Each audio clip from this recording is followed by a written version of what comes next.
मैंने पहले दिन ही कहा था कि मैं नेता नहीं बेटा बनकर आया हूँ और जनता की सेवा करने के लिए आया हूँ। तो मुझे ये लगता है कि ये पूर्ण विश्वास जो जताया गया है जनता का, ये भारतीय जनता पार्टी के ऊपर है, कमल के फूल के लिए है। और मेरी जो सीट थी उसमें मैंने पहले ही दिन कह दिया था, मेरी प्रकृति और प्रवृत्ति दोनों हैं कि मैं विकास को लेकर काम करता हूँ। और निश्चित तौर पर जनता ने जो विश्वास जताया है उसको लेकर हमने अपना मैनिफेस्टो भी जारी किया है। और जिस तरह से हमने कहा था कि ये सेमीफाइनल 24 का फाइनल का निर्णय भी आज ही आ चुका है। 5 साल पहले तक जो महाकौशल कमलनाथ या कांग्रेस का गढ़ बनना कहा जाता था, वहाँ बीजेपी ने चौतरफा कमल ही कमल खिलाया है। और जबलपुर उत्तर सीट की बात की जाए तो यहाँ से बीजेपी के युवा चेहरे अभिलाष पांडे भी कमल खिलाकर आए हैं और चेहरे पर मुस्कुराहट जीत की देखी जा सकती है। सबसे पहले तो पहली बार विधायक बनने की ये जो खुशी है, क्या कहना चाहेंगे? बहुत बहुत बधाई हो आपको। मेरे चेहरे पर जो खुशी है वो कार्यकर्ताओं के विश्वास की खुशी है।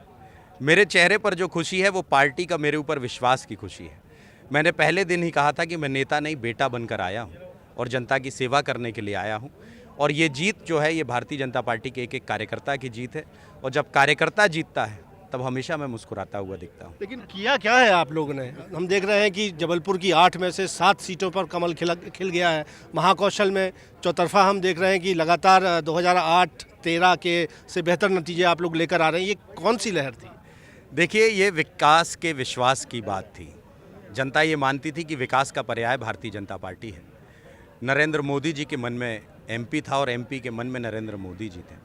तो मुझे ये लगता है कि ये पूर्ण विश्वास जो जताया गया है जनता का, ये भारतीय जनता पार्टी के ऊपर है, कमल के फूल के लिए है। और मेरी जो सीट थी उसमें मैंने पहले ही दिन कह दिया था कि यहाँ पर प्रत्याशी कमल का फूल है। जैसे सभी कार्यकर्ता काम कर रहे थे वैसे ही मैं रोज़ सुबह से 60 किलोमीटर लगभग पैदल चलता था। 750 किलोमीटर की यात्रा तय की है। बहुत कम समय मिला था लेकिन जनता ने अपार समर्थन दिया है क्योंकि भारतीय जनता पार्टी का एक एक कार्यकर्ता मैदान में काम कर रहा है। पहली बार विधानसभा पहुंचने जा रहे हैं, क्या आप लक्ष्य लेकर इन 5 सालों में काम करेंगे? देखिए, मेरी प्रकृति और प्रवृत्ति दोनों हैं कि मैं विकास को लेकर काम करता हूँ। और निश्चित तौर पर जनता ने जो विश्वास जताया है उसको लेकर हमने अपना मैनिफेस्टो भी जारी किया है।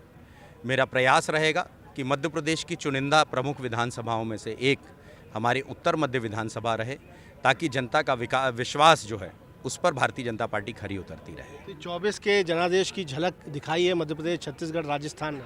देखिए, हम सब लोग तो काम पर लगने वाले कार्यकर्ता हैं और जिस तरह से हमने कहा था कि ये सेमीफाइनल है, 24 का फाइनल का निर्णय भी आज ही आ चुका है। बहुत बहुत शुक्रिया। अभिलाष पांडे से हमने बात की, पहली बार विधायक चुने गए हैं और उन पर जिम्मेदारी थी बीजेपी की तरफ से कि वो कमल खिलाएं जबलपुर उत्तर सीट से, जहां से कांग्रेस के विधायक विनय सक्सेना आते थे। बीजेपी ने उन्हें टिकट दी और इस सीट पर भी कमल खिला है। इस सीट पर भी भारतीय जनता पार्टी की जीत हासिल हुई है, बीजेपी को जीत हासिल हुई है। और कह रहे हैं कि अगले 5 साल वो इस क्षेत्र के विकास के लिए काम करेंगे। और कह रहे हैं कि 2024 की झलक भी इस जनादेश ने दिखा दी है। कैमरामैन सतीश सराठे के साथ विजेंद्र पांडे, IBC 24 जबलपुर।